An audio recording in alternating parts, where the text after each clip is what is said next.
Saludos, mi nombre es Marcos Aguilar, venezolano, de Caracas.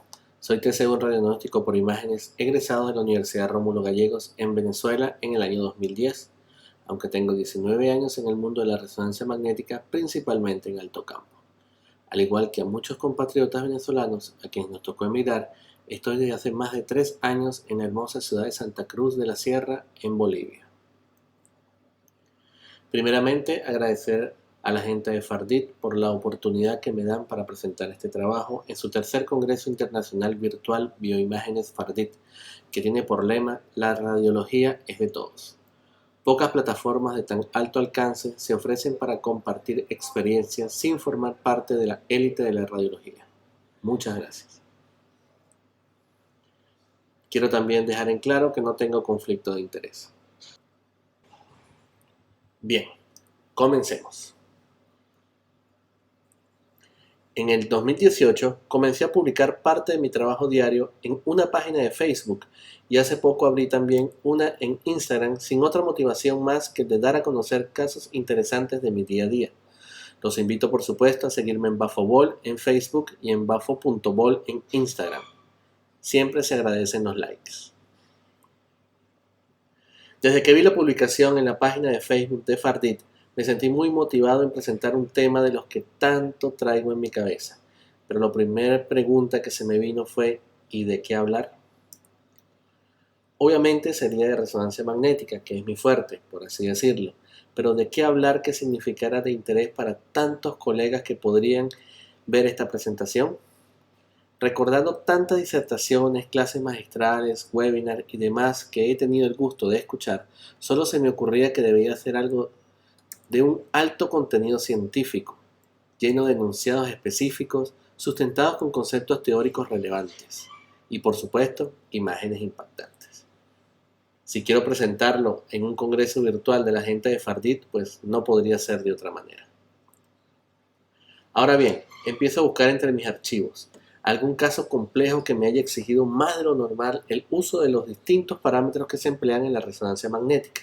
Consigo uno y le voy dando forma a los conceptos de T1, T2, turbo spin echo, gap, grosor de corte, llenado de espacio K, y de repente, pensando en la presentación, se me viene a la mente la imagen de cómo comienzan estas disertaciones. Un colega experto con su material de exposición y una audiencia presencial o virtual como esta, que debido a la pandemia mundial del coronavirus se han puesto, gracias a Dios, tan de moda, ya que nos permite el intercambio de información de manera rápida, completa y sobre todo sin fronteras. Entonces, imaginando el comienzo de esta presentación, me pongo a recordar que siempre que se habla de resonancia magnética, todo empieza a complicarse. El experto inicia dando conceptos físicos básicos, citando enunciados propios de la radiofrecuencia, el campo magnético, la precesión del Lamour, y finalizando en un compendio de resonancia magnética que frecuentemente solo terminan comprendiendo unos pocos. El resultado, en la mayoría de los casos, sobre todo de quienes están comenzando a caminar el complejo sendero de la resonancia magnética o el que no tiene ni idea de lo que es, siempre es el mismo. Esto es una realidad y quienes hemos tenido la maravillosa experiencia de enseñar y formar técnicos en resonancia magnética lo sabemos. Entonces me reformulé. ¿Qué quería transmitir? Pero sobre todo, ¿a quién quería hacer llegar la información de esta charla? Y se me ocurrió que la mejor manera de llegar a un colega que está iniciando su trabajo en resonancia magnética o cualquier persona que se sienta motivada o curiosa por conocer un poco más del tema era presentar esta técnica de diagnóstico por imágenes de forma sencilla y en un lenguaje no tan técnico, pero no internándome directamente en qué es la resonancia magnética, sino mostrando 5 características de ella, cómo se ve, para qué la utilizamos. Es así como nace esta humilde charla que llamé 5 características de la resonancia magnética. Estas 5 características que les presentaré no digo que sean las únicas ni las más relevantes, ni tampoco las muestro en forma jerarquizada. Solo les traigo 5 características que se encuentran en los estudios de resonancia magnética que a diario realizamos. Pero para que estemos en contexto rápidamente, hablemos de qué es la resonancia magnética. No podemos tampoco presentarla sin decir qué es, en qué consiste y cómo se realiza. Según la Radiology info.org en su portal web que me permito leer, la resonancia magnética nuclear o RMN es un método para producir imágenes detalladas de los órganos y tejidos a lo largo del cuerpo. El paciente es ubicado dentro del sistema o explorador de resonancia magnética, que por lo general es un aparato grande con forma de dona abierto en ambos extremos. El poderoso campo magnético alinea las partículas atómicas llamadas protones que existen en la mayoría de los tejidos del cuerpo. Entonces, las ondas de radio aplicadas interactúan con estos protones para producir señales que son detectadas por un receptor dentro del aparato. El campo magnético rápidamente cambiante otorga a estas señales características específicas. Con la ayuda del procesado por computadora se crean imágenes de los tejidos en forma de rodajas o rebanadas que se pueden ver en cualquier orientación. El examen por resonancia magnética no produce dolor y los campos electromagnéticos no producen ningún daño conocido a los tejidos. Ya habiendo formulado un breve y sencillo concepto de lo que es la resonancia magnética, podemos comenzar a detallar 5 características de este medio de diagnóstico por imágenes. La primera característica que conoceremos es que no utiliza radiaciones ionizantes. Según la Organización Mundial de la Salud, la radiación ionizante es un tipo de energía liberada de los átomos en forma de ondas electromagnéticas o partículas. La desintegración espontánea de los átomos se denomina radioactividad y la energía excedente emitida es una forma de radiación ionizante. Es decir, en la radiación ionizante hay desintegración total o parcial del átomo. Por ello es que modifica la estructura de la célula y cambia su naturaleza. Ella es la razón por la cual las radiaciones ionizantes son negativas para el organismo y deben ser utilizadas con moderación. La resonancia magnética tiene la particularidad de no usar radiaciones ionizantes, por lo tanto no modifican la estructura de la célula, lo que la hace inocua para el ser humano. Ella utiliza ondas de radiofrecuencia, similares a las de una emisora de radio de FM. Estas ondas de radiofrecuencia se condensan y dirigen por medio de antenas emisoras y receptoras a las zonas específicas del cuerpo que se quieren estudiar. Fíjense que en el espectro radioeléctrico las ondas de radiofrecuencia se encuentran muy lejos de las radiaciones ionizantes. Pero entonces, ¿cómo se consigue una imagen del interior del cuerpo por medio de la resonancia magnética? Una forma simple de explicarlo sería pensando en un sonar como el que utilizan los barcos y submarinos. Se envía una onda con características específicas. Aquí entran el T1, el T2, spin echo, etc. Y se espera que ésta regrese. Según el tiempo en que vuelve, la velocidad y la particularidad de esa onda que regresa, el equipo de resonancia magnética es capaz de interpretar y convertirla en una imagen mediante complejos cálculos matemáticos. Por supuesto, es mucho más complejo, pero para efectos de esta presentación, lo importante es resaltar que el átomo no es modificado de modo alguno, solo se espera de él una respuesta. Entonces, solo se hace rebotar la onda de radiofrecuencia con especificaciones previamente concebidas al átomo de hidrógeno que se encuentra en un campo magnético controlado, esperando otra onda respuesta que el computador del resonador magnético interpretará y convertirá en imagen. Por supuesto que ocurren muchos más procesos físicos muy complejos, pero no es la onda de esta charla internarse en ellos. Nuestra segunda característica es que utiliza medios de contraste no iodados. El gadolinio es un elemento químico de número atómico 64, masa atómica 157,25 y símbolo Gd. Es un metal sólido de las tierras raras, de color blanco plateado, que se encuentra en algunos minerales junto con otros elementos de los lantánidos. Se usa como componente en las varillas de control de los reactores nucleares, en mecanismos electrónicos, en aleaciones, en hornos de alta temperatura, en aparatos magnéticos para refrigeración y muchos otros usos. El gadolinio es el componente clave en los materiales de contraste usados en los exámenes por resonancia magnética. Cuando esta sustancia está presente en el cuerpo, altera las propiedades magnéticas de las moléculas de agua cercanas, aumentando la calidad de las imágenes por resonancia magnética. En secuencias ponderadas en T1, el gadolinio se ve hiperintenso. Así, aumenta las diferencias de intensidades de señal entre los tejidos vascularizados y los no vascularizados, mejorando la capacidad diagnóstica de la resonancia magnética. Es decir, donde hay más vascularización, el gadolinio que se introduce por medio intravenoso aumentará la intensidad de la señal de las moléculas vecinas. Es importante recalcar que el carácter alergénico del gadolinio es bastante bajo. En este ejemplo se aprecia notablemente la diferencia que hay entre una imagen sin gadolinio y otra tomada luego de la inyección de gadolinio por vía intravenosa. Para ello se utilizan catéteres de diferentes tamaños dependiendo de la necesidad del estudio. Otro plano, en este caso, axial del mismo paciente.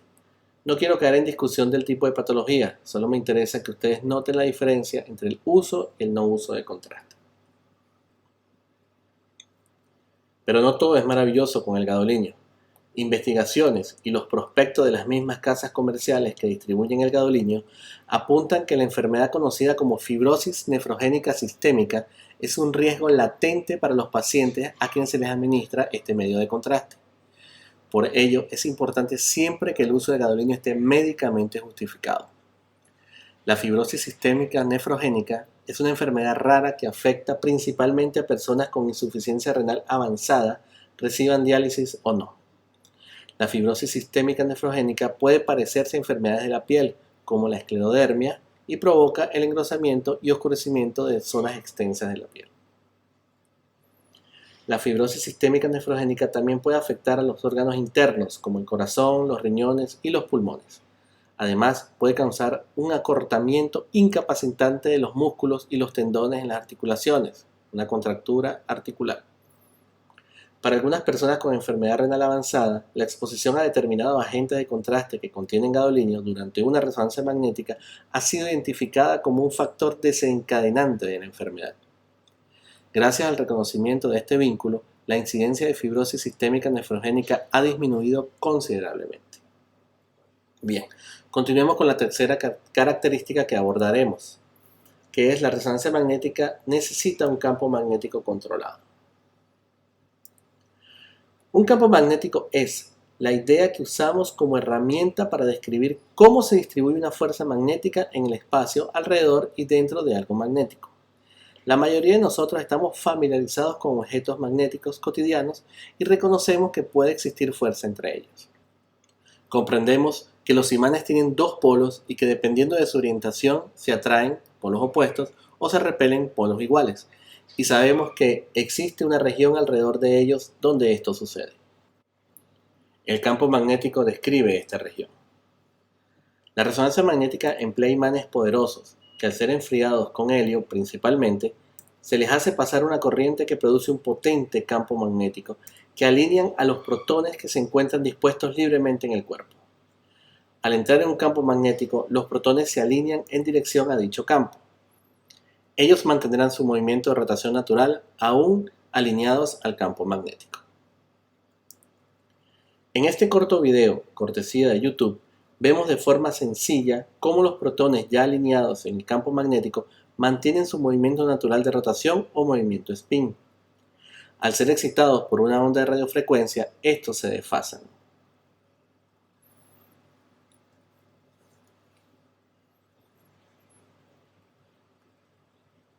Y cuando el estímulo de radiofrecuencia termina, estos regresan a su posición inicial alineados al campo magnético, entregando la energía que la máquina de resonancia magnética interpreta en imágenes.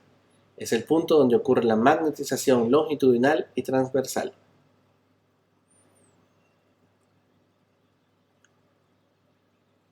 Luego, el ciclo se repite tantas veces como el operador lo haya dispuesto. Es por todo esto que la resonancia magnética solo es posible dentro de un campo magnético controlado. Mientras más alto el campo magnético, mayor señal se podrá recibir y aprovechar de los protones. Existen riesgos potenciales en el entorno de la práctica de las imágenes por resonancia magnética causadas por el magnetismo. Informes en la literatura médica y en experiencias propias y de terceros en estos casi 20 años haciendo resonancia señalan que estos riesgos no solo se relacionan con el paciente y el personal de asistencia en salud, sino también con acompañantes de pacientes y personal de seguridad o de limpieza. Dentro del ambiente de un resonador magnético, el acceso de personas y materiales debe ser siempre supervisado por personal calificado del servicio. El campo magnético siempre está activo. Debido a estos incidentes se ha hecho indispensable la definición de unos lineamientos de seguridad.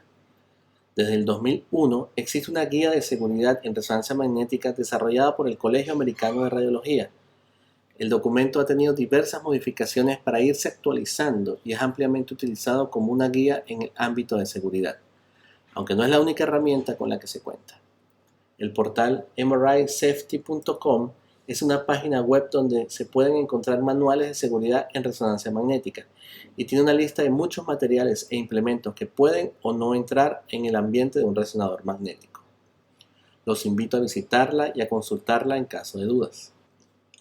Hay implementos que pueden entrar al área de un resonador, así como también se usan detectores de metales para estar seguro de la naturaleza del material, si se necesita ingresarlo por cualquier causa. Nunca se debe ingresar al ambiente de un resonador elementos no autorizados o peligrosos.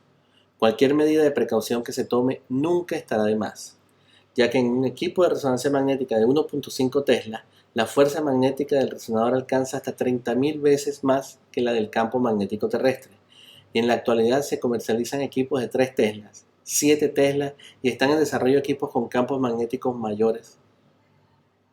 El magnetismo es una fuerza que no se ve, pero puede ocasionar daños severos tanto al paciente, al acompañante, al personal de salud y al equipo en sí.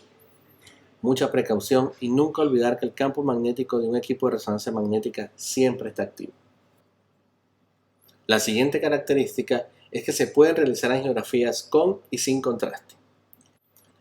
Según el portal web de la radiologyinfo.org, la angiografía por resonancia magnética o ARM es un estudio de imágenes para evaluar los vasos sanguíneos y ayudar a identificar anomalías. Este examen puede o no requerir una inyección de material de contraste. La probabilidad de que el material de contraste utilizado para la angiografía por resonancia magnética cause una reacción alérgica es más baja que la del material de contraste utilizado para la tomografía computarizada. Hay muchas secuencias en resonancia magnética para adquirir imágenes vasculares, y el uso de cada una dependerá de si se aplica o no contraste, y de si se quiere estudiar venas o arterias. En mi experiencia, las más frecuentemente utilizadas son la Time of Flight, comúnmente conocidas como TOF, que pueden ser 2D o 3D, las 3D FFE, Fast Field Echo, que es un eco de gradiente, y la Phase Contrast o contraste en fase. No es mi intención entrar en detalles físicos de la secuencia en esta charla. En este ejemplo observamos una fase arterial y una fase venosa sin contraste del cerebro en un paciente de 81 años. No vamos a redundar en patologías. Aquí lo importante es que conozcan cómo se ven las venas y las arterias usando la resonancia magnética. Del mismo paciente se le realizó angio-RM de cabeza y cuello, pero esta vez con uso de contraste.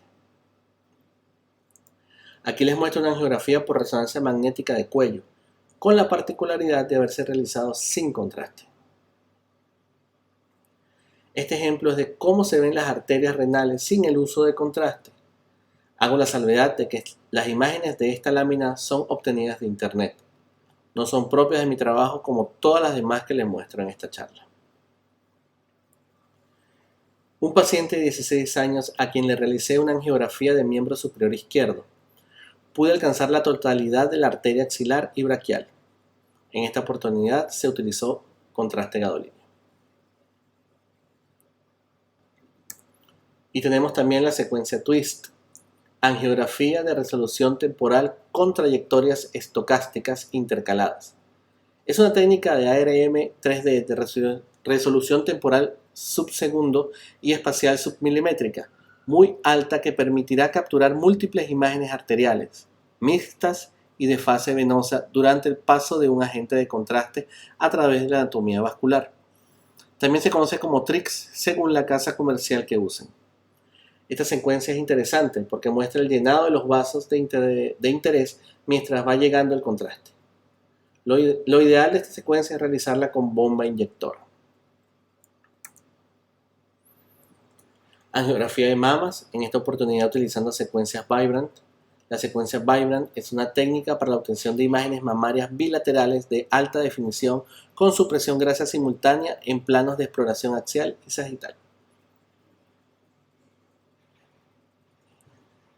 Como quinta característica, les presento alta caracterización tisular. Las características de los protones en resonancia magnética varían entre los tejidos dependiendo de la configuración de los átomos. Estas diferencias inherentes de los tejidos pueden aprovecharse para generar diversas señales que permitan la diferenciación tisular. Como se comentó hace rato, durante un estudio de resonancia magnética se aplica una señal de radiofrecuencia a un tejido, esperando una señal de respuesta que es característica del mismo. Pero si se cambia la naturaleza de la onda de radiofrecuencia, se pueden obtener respuestas distintas de un mismo tejido. Por ejemplo, si aplicamos una onda de radiofrecuencia ponderada en T1 y otra en T2, el mismo tejido aportará una señal distinta. Es por ello que el agua, por tomar un tejido como ejemplo, en T1 es muy hipointenso, pero en T2 es hiperintenso.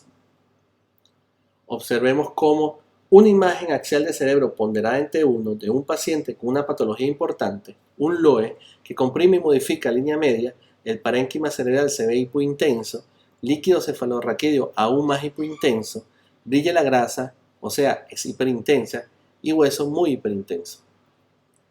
Mismo plano del paciente y en la misma ubicación, ahora en T2, vemos mayor diferenciación de sustancia gris y la sustancia blanca en el parénquima cerebral. El LOE lo notamos heterogéneo, líquido cefalorraquídeo hiperintenso, la grasa hipointensa y el hueso muy hipointenso. En la ponderación FLAIR, pues ya la diferencia entre sustancia blanca y gris del cerebro es mucho más notoria. El LOE marcadamente más heterogéneo con un patrón de edema que lo rodea, en su porción más posterior notablemente marcado. Líquido cefalorraquídeo bastante hipointenso, o sea bien negro, y la grasa muy hipointensa y el hueso mucho más negro. Adicionalmente le colocamos contraste gadolíneo y refuerza muy hiperintenso el LOE, debido a su captación de contraste por estar altamente vascularizado. Recuerden que no quiero caer en patología, solo mostrar la caracterización tisular que podemos obtener con la resonancia magnética. En esta seguidilla de imágenes en plano coronal les muestro de forma muy sencilla cómo discrimina la resonancia magnética los tejidos y de cómo cambiando la secuencia también cambia la respuesta tisular. En el coronal STIR, la grasa la vemos hipointensa. Brilla la cadena ganglionar, se dibujan muy bien los cuerpos vertebrales, se aprecia la vasculatura, se dibujan los plexos cervicales y se diferencian bien la sustancia blanca y la sustancia gris en cerebro, entre muchas otras características. Vemos que en un corte coronal T1, FAT-SAT, o con saturación de grasa con gadolinio, continúa la grasa siendo hipointensa o oscura. Se refuerza la cadena ganglionar mostrando mucho más detalles. Se aprecia anatomía bien diferenciada en los cuerpos vertebrales, marcando también más la vasculatura. Ya no apreciamos a los plexos cervicales y se pierde un poco la notoria diferencia entre la sustancia blanca y la sustancia gris en el cerebro.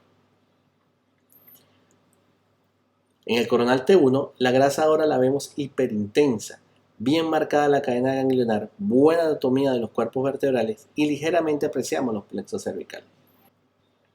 Finalmente, en el coronal T2, la grasa se muestra hiperintensa, músculos negros, la cadena ganglionar bien marcada. Se diferencian bien los cuerpos vertebrales y los discos y se dibujan los plexos cervicales. Entonces, la resonancia magnética compara los diferentes comportamientos de un mismo tejido cuando es sometido a distintos pulsos de radiofrecuencia. Dependiendo de esa comparación, se pueden describir distintas patologías, características pocas veces encontradas, por no decir nunca, en otros medios de diagnóstico por imágenes. Aquí vemos un corte axial de cuello con ponderación en T2 FAT-SAT o saturación de grasa y en T1 con contraste gadolíneo también con saturación de grasa. No hace falta conocer mucho del tema para darse cuenta que las distintas respuestas que un mismo tejido puede dar al aplicar diferentes pulsos de radiofrecuencia.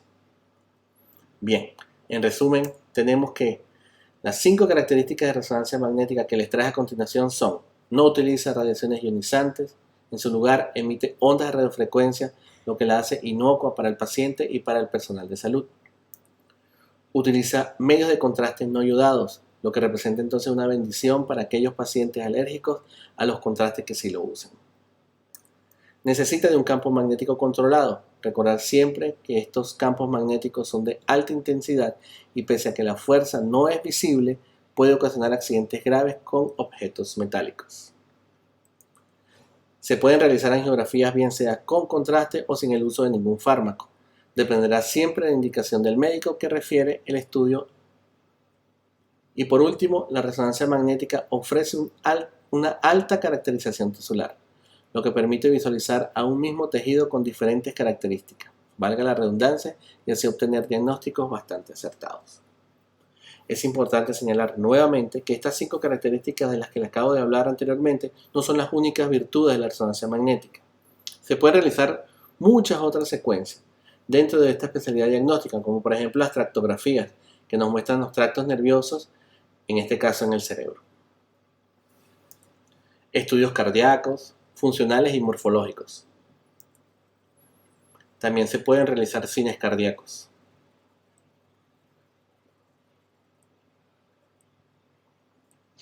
Estudios de mamas, dinámicos de mamas y su evaluación cualitativa y cuantitativa. Aquí se utilizó un medio de contraste.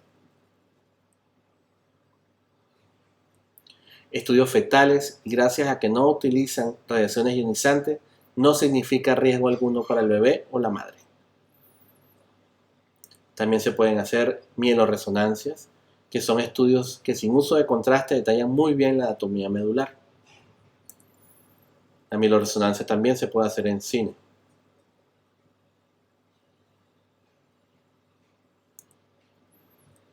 Estudios de hombro, también estudios de columna lumbar, de columna cervical, uroresonancia, que es el estudio de las vías urinarias sin uso de contraste, rodilla, que podríamos decir que es el estudio musculoesquelético más común, colangioresonancia, que es el estudio de las vías biliares, pancreáticas y de vesícula sin el uso de ningún medio de contraste, de la articulación temporomaxilar con boca abierta y boca cerrada, entre muchos otros. Es que definitivamente en la variedad de la caracterización es donde está el secreto de la resonancia magnética.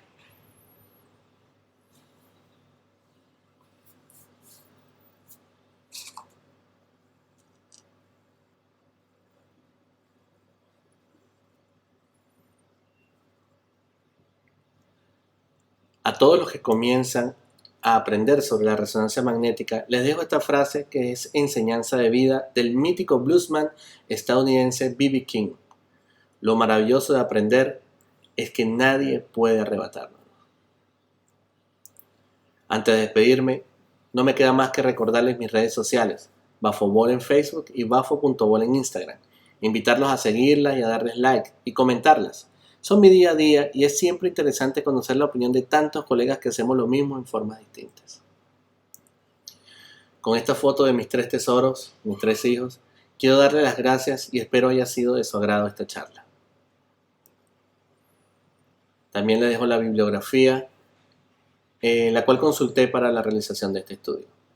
Nuevamente, muchas gracias.